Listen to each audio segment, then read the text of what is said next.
예, 우리나라가 OECD 국가 중에서 가정에 이렇게 결혼해서 그다음에 이혼하는 이것이 1위가 된 지가 한참 됐죠, 그죠? 지금 이제 많은 가정이 이제 붕괴될 위험 가운데 노출되어 있습니다. 왜 이렇게 만나서 헤어지는 것들이 많을까? 그 이유 중에 하나는 이 사람이 진짜 사랑인 줄 알고 결혼했는데 결혼해 보니까 뭐예요? 이 사람이 사랑이 아니었구나라는 것을 나중에 깨닫게 되었기 때문입니다. 진짜 사랑인 줄 알았더니 가짜 사랑이더라. 이거를 이제 알고 난 이후에 이제 서로가 서로에 대해서 굿바이하고 헤어지게 되는 것이죠. 오늘날 한국 사회의 또 사회 병리학적인 문제 중에 하나는 뭐냐면 우리나라가 굉장히 우울증이 만연한 사회가 되었다라는 것입니다. 또 우리나라의 또 특징 중 하나가 사람들에게 분노 지수가 굉장히 분노 게이지가 굉장히 높아서 조금만 건드리면 분노가 폭발하는 그러한 사회가 되어 버렸습니다. 여러분, 사람들은 약이 없으면 잠들지 못합니다. 그리고 약이 없으면 자신의 감정을 조절하지 못하는 사람들이 참 많이 생겨 버렸습니다. 왜 우리나라가 이렇게 되었고 사회 현상이 이러한 일들이 자꾸만 지금 일어나고 있는가라고 생각해 볼 때 많은 다양한 원인들이 있지만 저는 이러한 사건의 중심에 있는 원인들, 그 뿌리를 보면 결국은 사랑의 문제가 아닐까 싶습니다. 사랑을 주고 받지 못한 데서 오는 사랑의 결핍 때문에 생긴 문제다라는 것입니다. 여러분, 이혼이 무엇입니까? 이혼은 사랑에 배신당한 사람들의 상처입니다. 그리고 10대 청소년들의 가출은 무엇을 의미합니까? 사랑에 상처받은 아이들의 호소입니다. 그리고 음란한 사랑, 음란이 무엇을 이야기합니까? 여러분, 사랑의 변태적 행위가 음란입니다. 사람들은 진짜 사랑을 하고 싶은데, 진짜 사랑을 받고 싶은데 진짜 사랑이 존재하지 않는 거예요. 이 세상 가운데는 진짜 사랑이 존재하지 않고 가짜 사랑만이, 모조된 사랑만이 너무 많기 때문에 이러한 일들이 일어나고 있는 것입니다. 사람들은 진짜 사랑을 만나고 싶어 합니다. 비록 내가 하는 사랑은 가짜 사랑이지만 상대에게 받고 싶은 사랑은 진정한 사랑을 받고 싶어 한다라는 것이죠. 왜 사람들은 이토록 진짜 사랑을 갈망하고 만나고 싶어 합니까? 이유는 심플합니다. 이유는 무엇입니까? 우리가 진짜 사랑을 떠나버렸기 때문입니다. 우리가 진짜 사랑을 버렸기 때문입니다. 성경은 이야기합니다. 아담과 하와가 하나님 앞에 범죄했다라고 얘기합니다. 그리고 그 하나님을 배신하고 떠났다라고 얘기합니다. 인간이 범죄하면서 하나님을 버리고 하나님을 떠났더니 사람에게 무엇이 상실되었습니까? 사랑할 능력이 상실되어 버렸습니다. 왜 그렇습니까? 요한 사도가 이야기합니다. 하나님은 사랑이시라. 하나님을 떠났더니 사랑 그 자체이신 그 하나님을 떠났더니 내 안에 사랑이 없는 거예요. 우리 안에는 사랑이 없거든요. 사랑의 근원이신 그분 안에 들어가야 그 사랑이 흘러 들어와서 우리는 비로소 내 안에 사랑이 충전되어서 사랑할 수 있는 사람이 될 수 있기 때문입니다. 여러분, 인간 안에 하나님과의 관계가 파괴되어진 이후부터 사람들 안에는 뭐가 생기기 시작했습니까? 미움의 감정이 그 자리를 대신하기 시작했습니다. 그리고 실수하고 잘못했을 때 우리 안에는 어떤 이야기가 나오는 거예요? 너 때문이야 라고 이야기하기 시작합니다. 이게 우리의 모습입니다. 죄로 인해서 온 것이 미움이 왔고 상대를 향한 책임 전가가 왔습니다. 그로 인해서 어떻게 됐어요? 남자와 여자가 전쟁이 시작됩니다. 남자와 남자 간에도 전쟁이 시작됐습니다. 여자와 여자 간에도 전쟁이 시작되었습니다. 사람과 사람 간에 전쟁이 시작되었습니다. 뭐예요? 너 왜 내 마음에 들게 안 해줘? 너 왜 내가 원하는 거는 이건데 다른 거 해줘? 이러한 전쟁이 시작된 거예요. 이러한 전쟁 가운데서 인생을 계속 살다가 인간은 마지막에 어떻게 돼요? 죄로 인하여 영원히 죽어야 하는 결과가 우리 인생의 운명이 되어 버린 것입니다. 이게 인간이 범죄한 결과로 우리 인생 가운데 들어온 운명이죠. 근데 하나님 우리 아버지시잖아요. 하나님 우리를 창조하셨거든요. 그러니까 하나님은 우리의 이런 운명을 바꾸고 싶어 하셨어요. 뒤바꾸고 싶으셔서 당신이 우리를 창조하셨는데 창조받은 자녀들이 다시 어떻게 해요? 하나님 아버지의 그 충만한 사랑 안으로 다시 들어오기를 원하셨어요. 그래서 그 충만한 사랑 안에 우리가 살다가 어떻게 해요? 이 땅에 주어진 수명을 다하면 영원한 생명 안에서 하나님의 그 충만한 사랑 가운데로 살아가는 인생이 되기를 원하셨다라는 것입니다. 저는 오늘 이 사랑에 대한 이야기들을 조금 나누고 싶습니다. 여러분, 사람들이 그토록 찾기 원하는 진정한 사랑은 어떤 걸까 생각해 봅니다. 여러분, 진정한 사랑의 조건에는 3가지가 있습니다. 첫 번째 조건은 뭐냐면 진짜 사랑은 영원해야 된다는 것입니다. 여러분, 사랑하다가 마음이 변하는 것은 진짜 사랑이 아니지 않습니까? 사랑하다가 마음이 변하는 건 어떤 거예요? 사람의 사랑인 거예요. 여러분, 10년 사랑하고 20년 사랑하고 30년 사랑하다가 마음이 돌이켜져서 끝나버린다는 그 사랑은 진짜 사랑이 아니죠. 저는 남편이랑 결혼할 때 이 남자를 평생 잘 지낼 줄 알았어요. 사랑할 줄 알았어요. 근데 7년쯤 딱 되니까 내 마음 가운데 무슨 생각이 들었냐면 내가 과연 이 남자랑 계속 살아야 되나 이런 마음이 들기 시작하더라는 것입니다. 여러분, 무엇입니까? 우리의 사랑에는 언제나 한계에 부딪힌다라는 것입니다. 이것이 인간의 사랑입니다. 그러나 하나님의 사랑은 어떻습니까? 하나님은 십자가에서 당신의 사랑이 영원하다라는 것을 보여주셨습니다. 그것이 요한복음 3장 16절입니다. 요한복음 3장 16절을 자막으로 다 같이 읽겠습니다. 시작. 하나님이 세상을 이처럼 사랑하사 독생자를 주셨으니 이는 그를 믿는 자마다 멸망치 않고 영생을 얻게 하려 하십니다. 하나님의 사랑이 언제까지 이어진다라고 여기 되어 있냐면 그 사랑을 믿을 때 영원한 생명을 주신다라고 했습니다. 이 얘기는 무엇입니까? 하나님의 사랑의 유효 기간은 뭐라고요? 영원하다라는 것을 이야기하고 있습니다. 그러면 하나님의 그 사랑, 우리를 구원하시기 위한 십자가의 사랑 계획이 언제부터 시작된 것입니까? 인간이 범죄하는 그 순간부터 작동되어지기 시작했습니다. 인간 아담과 하와가 범죄하는 그 순간부터 하나님을 떠난 우리를 구원하기 위한 하나님의 사랑이 시작되었습니다. 그리고 시작된 그 사랑은 하나님을 만나고 나면 그 사랑이 영원히 이어지도록 하셨습니다. 이것이 놀라운 하나님의 사랑입니다. 하나님은 지금 이 시간에 하나님을 아직 영접하지 못한 사람들에게 이야기합니다. 너를 향한 나의 사랑을 알려주기 위해서 나는 이 사랑을 언제 동안 했다고? 수천 년 동안 기다렸다는 거예요. 수천 년 동안 기다렸고, 그리고 너가 나를 끊임없이 외면하고 끊임없이 부인하고 끊임없이 모른 척 살았지만 하나님은 어떻게 해요? 나는 네가 나의 사랑 안으로 들어오도록 나는 계속적으로 기다렸다라고 말씀하고 있습니다. 여러분, 오늘 친구의 손을 잡고 이 자리에 오셨습니까? 아니면 동생, 언니의 손을 잡고 이 자리에 오셨습니까? 사람의 손을 잡고 이 자리에 왔지만 그 사람이 여러분을 인도한 것이 아니라 하나님의 사랑이 여러분을 이 자리에 인도하셨다라는 것을 믿을 수 있으면 좋겠습니다. 여러분, 하나님이 오늘 하나님의 그 사랑을 여러분이 받아들이시기를 원합니다. 두 번째, 진정한 사랑은 뭐냐? 진정한 사랑은 조건이 없어야 한다는 것입니다. 인간의 사랑은 give and take입니다. 그죠? 근데 하나님은 성경은 뭐라고 얘기하냐면 give and take는 사랑이 아니다라고 이야기를 하십니다. 주고받는 사랑은 어떤 사랑이에요? 조건 때문에 사랑하는 겁니다.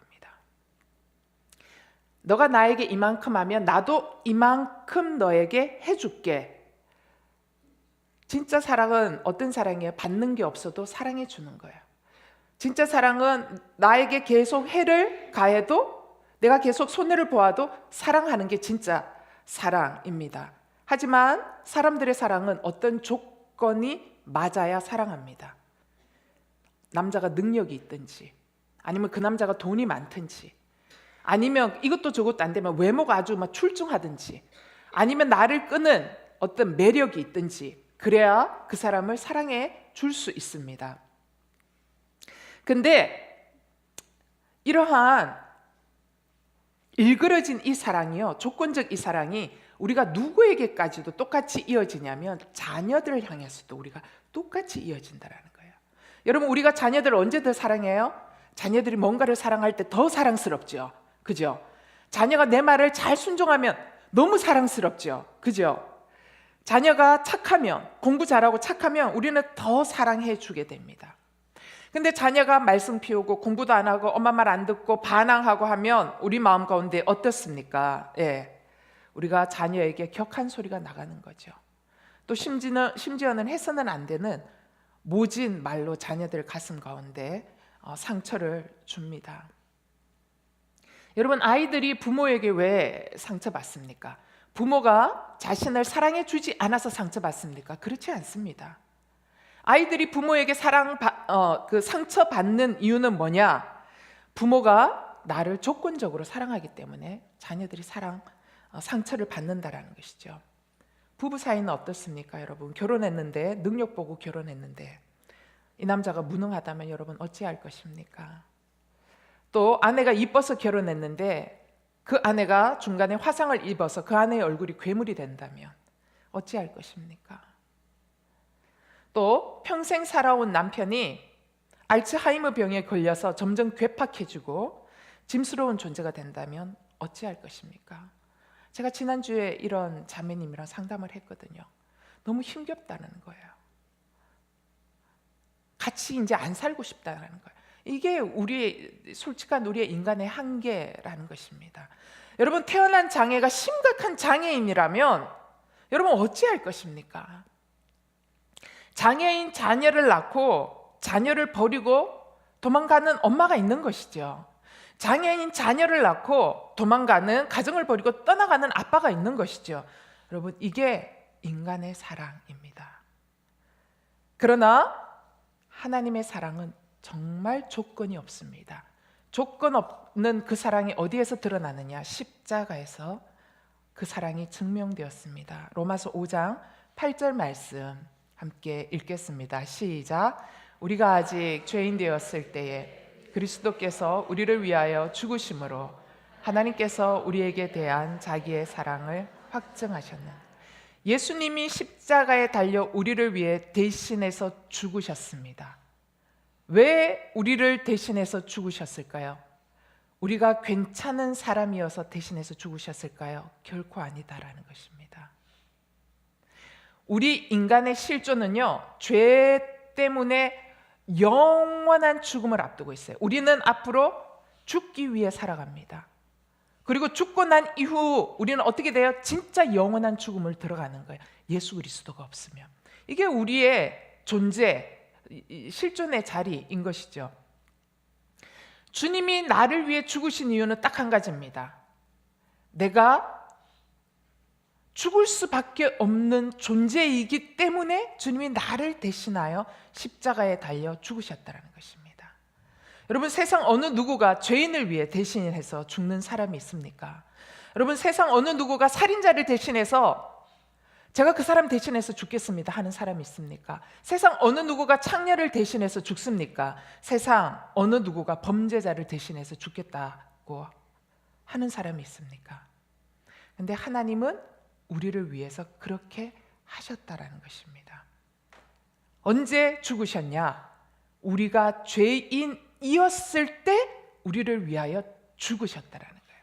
내가 죄인의 모습으로 영원히 죽을 수밖에, 사형 선고를 받은 죄인인데, 죄인이었을 때 예수님이 십자가에 달려 죽으심으로써 내가 너를 이렇게 사랑한다라는 그 사랑을 확인시켜 주셨다라고 로마서 5장 8절이 이야기하고 있습니다. 여러분, 하나님의 사랑은 조건이 없습니다. 하나님은 내가 살인자일지라도 하나님은 나를 사랑하십니다. 하나님은 세상에서 사람들이 다 손가락질하는 내가 창녀일지라도 하나님은 그것이 보이지 않습니다. 하나님은 내가 공주처럼 사랑스러운 딸일 뿐입니다. 하나님의 사랑은 사람을 봐가면서 사랑해 주지 않습니다. 하나님은 내가 뭘 잘했다고 더 사랑해 주시는 분이 아닙니다. 하나님은 나의 존재 그 자체로 사랑하시는 분이십니다. 이게 하나님의 사랑입니다. 세 번째, 진실된 사랑은 어떤 사랑이어야 합니까? 희생할 수 있는 사랑이어야 합니다. 헌신할 수 있는 사랑이어야 합니다. 이것이 진정한 사랑의 조건입니다. 여러분, 우리가 사랑을 위해서 무슨 대가를 치루었느냐에 따라 사랑의 가치가 결정되어집니다. 그리고 사랑을 위해서 우리가 어떻게 헌신했느냐에 따라 사랑의 무게가 결정되어집니다. 우리가 누군가를 위해서 철저하게 희생한 것이 없다면 우리는 그 사람을 사랑한 적이 없는 것입니다. 우리가 그 사람을 위해서 헌신한 적이 없다면 우리는 그 사람을 사랑한 적이 없는 것이죠. 엄청난 대가를 치르지 않은 채 우리가 누군가를 사랑한다라고 말할 수 없습니다. 그런데 하나님께서는 십자가에서 우리의 모든 죄를 구속하시기 위해서 당신의 생명을 버리시기까지 엄청난 대가를 지불하시면서 우리를 사랑하셨습니다. 여러분, 인간이 범죄하고 하나님을 버리고 떠나갔어요. 성경은 뭐라고 얘기하냐면 죄의 대가는 죽음이다라고 이야기합니다. 여러분, 하나님을 떠난 인생, 하나님을 버리고 간 인생은 영원히 죽을 수밖에 없는 것입니다. 하나님은 모든 인간, 하나님을 버리고 떠난 모든 인간이 영원한 죽음을 향해서 갈 수밖에 없다라는 것을 아셨습니다. 근데 여러분, 내 자녀가 죽음을 향해 간다면 여러분 어떠실 것 같습니까? 하나님 아버지의 마음은 우리의 마음보다 수천 배 더 고통당하셨습니다. 내가 창조한 자녀들이 영원한 죽음을 향해 가는 것을 보실 수가 없으셨던 거예요. 너무 마음이 아프셨던 거예요. 죽음을 향해 갈 수밖에 없는 인생을 향해 주님이 너무 가슴이 커지도록 아프셔서 하나님께서 어떻게 하셨느냐? 나는 나의 자녀에게 죽음을 주고 싶지 않다. 영원한 생명을 주시기를 원하셨어요.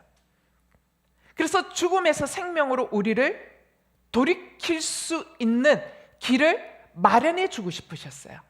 죽음에서 생명으로 돌이킬 수 있는 그 길, 마련해 준 그 길이 뭐냐? 바로 십자가입니다. 십자가에서 하나님은 우리가 치러야 하는 모든 죄의 대가를 대신하여 당신이 다 지시고 우리에게 영원한 생명을 주신 거죠. 이 설명이 너무 모호하기 때문에 제가 지난주에도 좀 쉬운 방법으로 설명했습니다. 그게 뭐냐? 이런 겁니다. 여러분, 사랑하는 자녀가 태어났어요. 태어나서 자라다가 병원에서 이야기합니다. 얘는 이제 일주일 뒤면 죽습니다. 원인이 뭐냐? 이 아이에 있는 모든 장기는 바이러스에 감염이 되어서 썩어 들어가기 시작하고 이제는 일주일 뒤면 얘는 죽어야 됩니다라고 얘기하는 겁니다. 그런데 의사가 한 가지 길을 이야기합니다. 뭐라고 얘기하냐?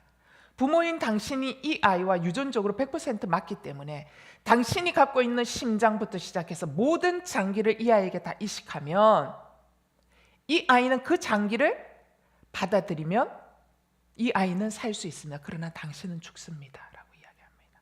어떻게 하실 것입니까? 부모가 결정했습니다. 저의 장기를 다 주십시오. 그리고 저는 죽겠습니다. 여러분, 이게 십자가 사랑입니다. 하나님을 떠나 죄에 빠진 인간, 영원한 생명이신 하나님으로부터 빠져나온 인간, 하나님을 외면한 인간, 하나님을 등지고 사는 인간, 죄 속에서 죄 가운데 살다가 죽을 수밖에 없는 인간이 갈 수 있는 운명은 영원한 죽음이에요. 그러나 진짜 생명은 어디에 있어요? 하나님께만 있는 거예요. 근데 자녀인 내가 영원한 죽음을 가는 거예요. 하나님이 어떻게 하셨을까요? 내가 나에게 갖고 있는 영원한 생명의 이 장기를 내 자녀에게 다 이식시켜 주고 싶다. 그분이 인간의 모습으로 오셔서 당신의 영원한 생명의 장기를 우리에게 다 이식시켜 주시고 죽으신 자리가 십자가의 자리라는 것입니다. 그리고 말씀하셨습니다. 이 십자가를 믿을 때에 믿는 그 사람에게는 영원한 생명으로 너희에게 선물로 준다라고 성경에서 선포하고 있다라는 것입니다. 여러분, 이것이 십자가입니다. 십자가에서 주님은 죽어야 하는 우리의 생명을, 죽어야 하는 우리의 죽음을 당신이 다 받으시고 당신의 영원한 생명을 우리에게 이식시켜주고 당신은 죽으신 자리, 그것이 십자가입니다. 하나님은 영원히 죽을 수밖에 없는 우리를 구원하시기 위해서 모든 것들을 다 하셨습니다. 하나님께로 갈 수 있는 구원의 길, 생명의 길을 다 열어두었습니다. 우리가 할 수 있는 것 아무것도 없습니다. 하나님이 구원의 모든 것들을 다 해놓으셨습니다. 요한복음 14장 6절에서 이렇게 이야기합니다. 요한복음 14장 6절 읽겠습니다. 시작. 예수께서 이르시되 내가 곧 길이요 진리요 생명이니 나를 말미암지 않고는 아버지께로 올 자가 없느니라. 하나님께서 길도 열어주셨습니다. 그리고 구원을 얻을 수 있는 진리, 구원의 이치도 주님께서 다 열어두셨습니다. 그런데 그 길을 가기 위해서 어떻게 해야 된대요?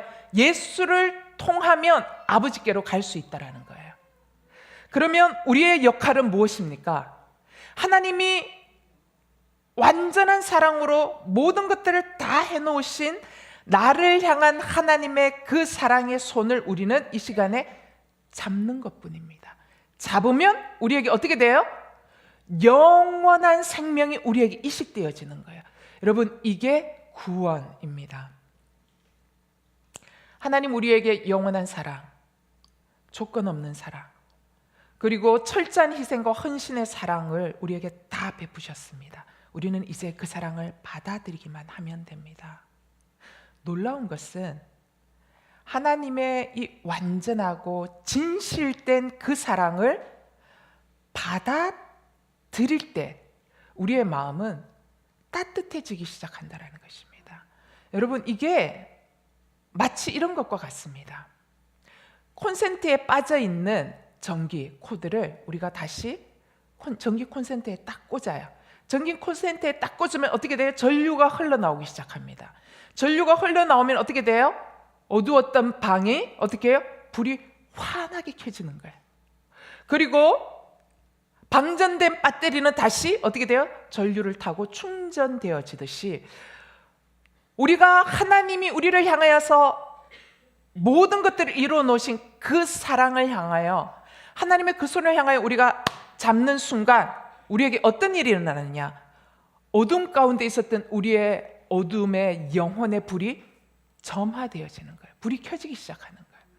그리고 방전되었던 나의 힘으로는 도저히 사랑할 수 없고 내 안에는 사람을 미워할 수밖에 없고 한계적인 사람밖에 없었으나 주님의 그 사랑 안에 접속되어질 때 주님의 그 은혜가 내 안에 흘러들어와 나의 자존감이 회복되어지기 시작하고 내 안에 하나님의 사랑이 충전되어지기 시작하는 거예요.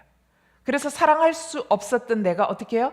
조금씩 사랑할 수 있는 사람으로 바뀌어져 간다라는 것입니다. 여러분, 하나님의 사랑의 손을 잡는 순간, 그 손을 잡고 접속하는 순간 이런 놀라운 변화가 내 안에서 일어나기 시작하는 것이죠. 저는 이 시간 이 자리에 교회의 문턱을 넘으신 여러분에게 권면하고 싶은 것은 오늘 사랑이신 그 하나님을 향하여 여러분의 마음을 열어보시지 않겠냐라는 것입니다. 그리고 사랑 그 자체이신, 그리고 영원한 생명 되신 그 하나님을 향하여 여러분이 손을 내밀어 보시면 어떨까요? 여러분, 하나님을 믿는다라는 말이 무엇입니까? 하나님을 믿는다라는 것은 뭐냐? 하나님이 나를 너무너무 사랑하신다라는 그 사랑을 내 안에 받아들이겠다라는 것입니다. 나무가 잘 자라려면 여러분 나무를 어디에 둬야 될까요? 햇볕 들어오지 않는 지하 공간에 처박아 놓으면 그 나무가 자랄 수 있을까요? 못 자랍니다. 병들어 그 나무는 죽을 수밖에 없을 겁니다. 나무가 잘 자라려면 어떻게 해요? 지하실에서 어디로 나와야 돼요? 햇빛 찬란한 태양 아래로 나와 있어야 나무는 어떻게 해요? 숨을 쉬기 시작하고 광합성 작용을 하기 시작하고 그 나무는 꽃을 피우기 시작하고 그 나무는 열매를 맺을 수 있는 것입니다. 여러분 인생에 꽃을 피우고 싶습니까? 아니면 여러분 마음 가운데 있는 깊은 상처를 치유받고 싶습니까? 여러분 안에 있는 외로움과 불안과 공허와 고독, 이 모든 것들을 여러분의 인생 속에서 하나씩 제거하기를 원하십니까? 그렇다면 여러분 지하실에서 나와서 태양처럼 밝은 하나님의 사랑 앞으로 나아오셔야 합니다. 그리고 그 사랑 앞에서 우리는 이렇게 얘기해야 합니다. 하나님, 당신의 사랑을 경험해 보고 싶습니다. 당신의 그 사랑을 맛보고 싶습니다. 영원한 사랑, 조건 없는 사랑, 희생과 헌신의 그 절대적 사랑을 알고 싶습니다. 라고 여러분 마음으로 그렇게 말하십시오. 하나님, 그 사랑 맛보고 싶어요.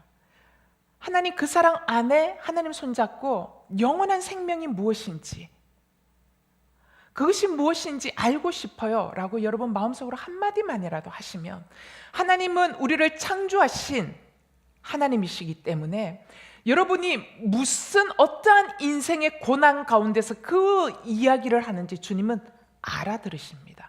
사람은 못 알아듣지만 하나님은 알아들으십니다. 왜? 하나님은 여러분의 인생 가운데 단 한 번도 여러분 곁을 떠나신 적이 없고 여러분의 인생의 구석구석 궤도마다 늘 함께 해 오셨기 때문에 여러분의 그 내면의 소리 한마디에도 하나님은 알아들으시고 여러분 가운데로 가셔서 여러분의 마음을 터치하실 줄로 믿습니다. 이 시간 다 함께 눈을 감고 제가 드리는 이 기도를 마음 가운데 받아들이면 어떨까 싶습니다. 제가 여러분의 마음이 되어 이 기도를 드리겠습니다. 하나님, 그동안 참 힘이 들었습니다. 하나님, 그동안 너무 외로웠습니다. 하나님, 그동안 참 무서웠습니다. 열심히 살았지만 이 인생길 항상 홀로 있는 것 같고 홀로 걷고 있는 것 같았습니다. 그런 저를 늘 사랑으로 지켜보시며 나를 기다리셨던 하나님이 계셨다니 놀랍습니다. 하나님, 영원히 죽을 수밖에 없는 나를 위하여 놀라우신 그 사랑으로 영원한 생명의 길을 이미 열어놓으신 것을 이제는 놓치지 않게 해 주옵소서. 하나님의 그 사랑을 알게 해 주옵소서. 하나님의 그 사랑을 향하여 내 손을 뻗기를 원합니다. 나에게 영원한 생명을 주시기 위해서 죽기까지 사랑하신 그 사랑을 꽉 붙들길 원합니다. 오늘 하나님을 만나는 날이 되게 해 주옵소서. 예수님의 이름으로 기도합니다. 아멘.